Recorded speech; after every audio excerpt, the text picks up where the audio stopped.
उजनी आणि वीर धरणाच्या पाणलोट क्षेत्रात सुरू असलेल्या मुसळधार पावसामुळे भीमा नदी पात्रात मोठ्या प्रमाणात पाण्याचा विसर्ग करण्यात येत आहे। त्यामुळे दक्षिण सोलापूर तालुक्यात भीमा नदीला मोठा पूर आला असून नदीकाठच्या गावातील शेती पाण्याखाली गेली आहे।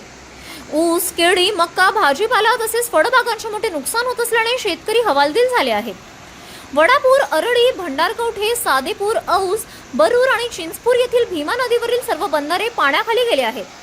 हत्तरसंग कुडल येथील सीना भीमा संगमावरही पाण्याचा वेग वाढला असून भीमा नदीच्या पुरामुळे सीना नदीत उलट दिशेने पाणी वाहू लागले आहे।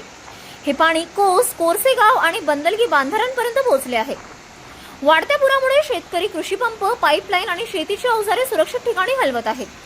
प्रशासनाने नदीकाठच्या गावांना सतर्कतेचा इशारा देत नागरिकांनी नदीपात्रात जाऊ नये आणि जनावरे सुरक्षित स्थळी हलवावीत असे आवाहन केले आहे।